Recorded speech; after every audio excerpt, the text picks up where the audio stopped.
to say these words, I want you to say that I am royalty. I am more of my generational curses.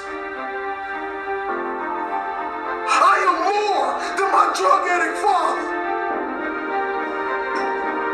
I am more than my incarcerated uncle. No, I'm not better than them, but I want to do better for them. I want to give our last name a legacy that will be remembered forever. That when people speak of it, people will smile automatically. See, this type of greatness I'm talking about when I die, they can't even fit another body in the church. Because what I gave the world. You see all these men standing on top of the world. You think they're special, you think they're everything, but you don't know what they did to get there, king and queen. Are you willing to sell your soul for material things? Because right now, we're losing the battle to the evil, and I'm telling you, young kings, I need you to come back. I need you to come back to the kings and queens that I know you are as great citizens.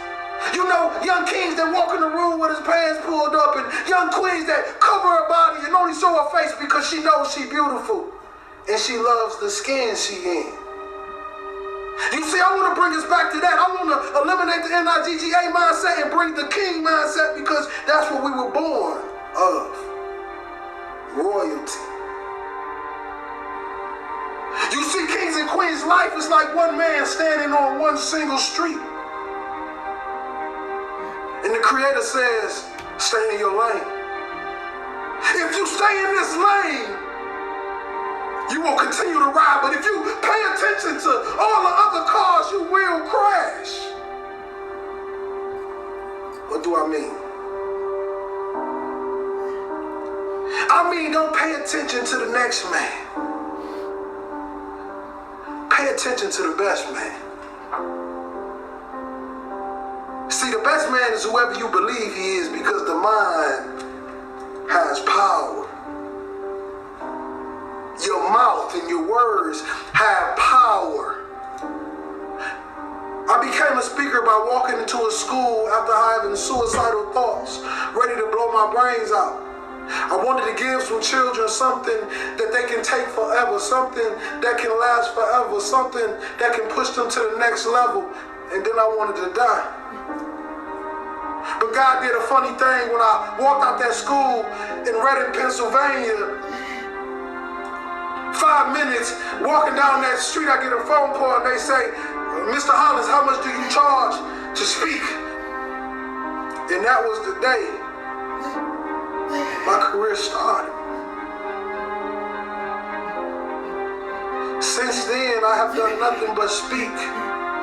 Since then, I've paid every bill with nothing but what I make from what I speak. Since then, I've had a meal every single night.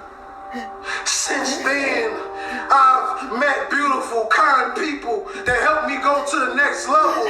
Since then, you get my point. God is amazing. See, I thought it was about time that somebody came to the world and they gave people true words. You know, not just talk to the people with the big wallets and the big purses. I'm talking about the people that have nothing. I'm talking about the people who can barely get cough syrup and barely feed their babies. I'm talking about the mothers left alone. I'm talking about the fathers that's lost that never had a father and had a baby and still don't know how to be a father, and they call the deadbeat every single day. See, the thing about this world, they believe that you can just vanish somebody into something, but I want you to know something. When God put his hands on it, you cannot vanish anything. Because that's the same man that turned dirt into man. See, we tend to forget these things. We tend to forget how extraordinary our Father is.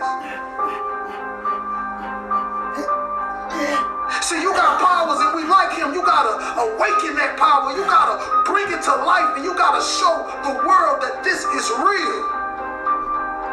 People always ask me the question. They say, Will, when have you found what you love to do? I say, you found what you when it becomes easy to you and amazing to the world. See, I hope you're listening to me today because I'm giving you my heart. I'm giving you my soul. I'm giving you what they call real motivation. See, no, I will never come to you kings and queens with that lions, tigers, and bears because I'm not a lion, tiger, or bear. I was born in the jungle, though. But we made it out. Because you know what they say about real lions? Take over the pack. And we lead it. See, that's the thing. We got a lot of lions out there in those neighborhoods. Drug dealers, killers, whatever you want to call yourself. And I want you to know, King, you special. You misguided, but you special. I know you grew up without a father and your mother left you and nobody ever loved you and nobody ever told you you can be anything and you believed it. But I want to tell you this, that you are phenomenal. You are a king. You come from royal blood. You stand on the tippy top of pyramids. You are royalty, king. You are a light. You are a star. The question is, do you believe? Dale Carnegie said, most of the important things in the world have been accomplished by people who have kept on trying when there seemed to be no hope at all. Arise, champion. Now perseverance transforms average, everyday people into world champions. So the key to victory, the key to success is never giving up. And in order for you to do that, rise, champion, you're gonna need a strong why to prevail, a strong reason to keep going. You see, the more difficult your obstacles are to overcome, the more you must keep your reasons for succeeding in front of you. Vince Lombardi said, the difference between a successful person and others is not a lack of strength, not a lack of knowledge, but a lack of will. Success is not about how you look on the outside. Rise, champion. You might look like a Lamborghini, mean and clean, every way you go. But see, I'm interested in what's under the hood, because that's what really matters. When life hits you with that brick, and you get knocked down on that mat, and I'm talking to the Linda Rouseys of the world, the ones that have been knocked down once and twice, and everybody out there is calling you a failure, everybody out there saying it's over, what are you gonna do? Rise, champion. I don't even think they should be able to call you a champion until you've been beat, because even losers keep going when they're winning.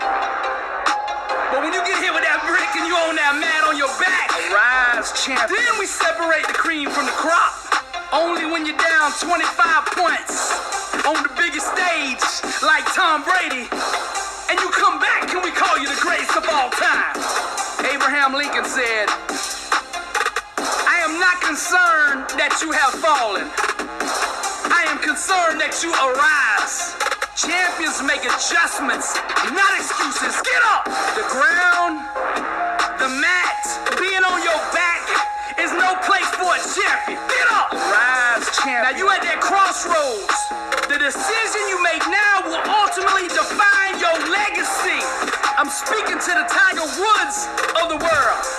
Each loss, each setback, each heartbreaking disappointment will try to disguise itself as failure, but it's all a lie. The way of the warrior, champion eyes. Get back up. My spirit cries. Fear dies. Choked out by the scream. The desire to climb and live out my dream. Take it for the team. Discipline reigns. I wanted too bad to listen to the pain. I'm a winner. To God be the glory. Tragedy and setbacks, an inspirational story. Warriors like me, we were strategically designed for the struggle. Many before me gave up and quit. Acted all bad to the first time they got hit.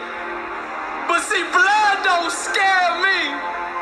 I fear not Whatever it takes, champion, to be the best of the best. I was made for war. I cry out to heaven, blessed and unstoppable, an immortal legend. Climb, I say, the unclimbable mountain. Kicking and punching, I just keep on pounding. I found it, that deep desire to win. I remember defeat and I say, never again. See, warriors like me, we were born and strategically designed for the struggle. The way of the warrior, champion eyes. Get back up, my spirit rise. Fear dies, choked out by the screams. The desire to climb and live out my dreams. Take it for the team. Discipline reigns. I want it too bad to bow to pain. I'm a winner. To God be the glory. Tragedy, setbacks, an inspirational story. Many before me gave up and quit. Acted all bad to the first time they got in. Blood don't scare me. I fear not death. Whatever it takes, champion, to be the best of the best. Climb, I say, the unclimbable mountain. Kicking and punching, I just keep on pounding. Because I'm a warrior, and that's what we do. I'm Billy Alsbrooks, blessed and unstoppable. To God be the glory.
When that alarm clock goes off, there's at least 50% of the time where you just, that soft little... We all average probably about 5 hours. Work hard, sleep less. Tomorrow morning, when that alarm goes off and you start feeling all the excuses that come in, and that bed is cozy. I know what you're saying. I love my bed too. And you then go 5, 4, 3, 2, 1, and you get up. That discipline that you have at that moment, you win that fight. That's a big victory. And then that pattern will carry out throughout the day. Because once you're up, well, now that I'm up, I might as well go work out because I'm already up and I feel good that I got up out of bed and I won that battle. Let me go win another battle. I'm gonna go get it done. And that discipline carries on throughout the day. So now you take that and you expand that out over a week and a month, and you end up with more discipline. And it starts with that simple act of getting up and getting out of bed in the morning. I work out twice before everyone wakes up. So it started off 4 o'clock in the morning where I'd start with my cardio, then I'd have breakfast, and then I would go to the gym, and then I'd go to work. I wake up at 4:30 in the morning because no one else is awake yet. So that gives me the opportunity to do things that I need to get done kind of selfishly for myself. And the big one in that category is working out. And it doesn't feel good at 4:30 when you get up, but by the time 7 o'clock rolls around and you've already worked out and you've already gotten some work done, and you've got some time to say goodbye to your kids before they go to school, it's infinitely better than sleeping in until 6:45 and you get out of bed and now you missed your kids going to school or whatever. You're not prepared for the day. It's awful. Wake up at the same time every day. And if you pick that time and you start waking up at the same time every day, that's very good for you. It doesn't have to be 4:30. It could be 6:30. It could be 7. I don't know what your personal schedule is. Find out a time, pick it, set it, stick to it. Look, everyone has a problem with time. But the day is 24 hours, and we sleep 6. Now, I know there's some out there that say, whoa, I need 8. Well, I say just sleep a little faster. Because the bottom line is we have 6 hours of sleep, 24 hours are available, so you have 18 hours now available.